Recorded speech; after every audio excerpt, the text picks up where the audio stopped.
هلو ماين شولر. النهارده ميعادنا مع التقييم الثالث. يلا بينا نبدأ.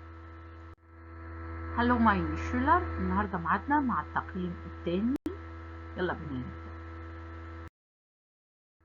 السؤال الأول ألتاك سيتواتسيونن، المواقف، وبنختار اختيارين. نمر 1 Deine Freundin ندى möchte perfect Deutsch sprechen. صديقتك ندى عايزة تتكلم اللغة الألمانية بطلاقة. دو جيبست ندى تيبس und sagst. أيوة، اديتي لندى نصايح وقلت لها ندى دو كانست، انت تقدري. طبعا اختيار نمر سي ونمر ايه.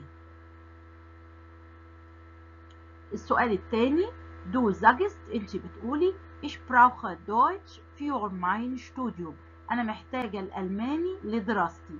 jemand fragt dich، شخص ما بيسألك على ايه عشان تقولي له المقولة ديت. طبعا الاختيار نمر سي ونمر ايه.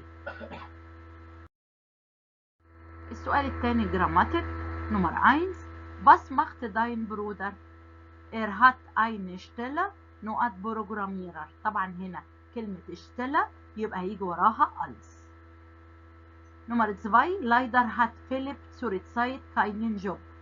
للأسف في الوقت الحالي فيليب ما عندوش جوب، وظيفة. ist هو يبقى ايه؟ arbeitslos، عاطل. نمر 3 mein Sohn macht eine نقط als Verkäufer. ابني بيعمل ايه كبائع؟ يبقى Ausbildung. نمر 4 ich habe Marketing ايه؟ طبعا haben قدام يبقى ورا تصريف ثالث يبقى studiert. Tschüss.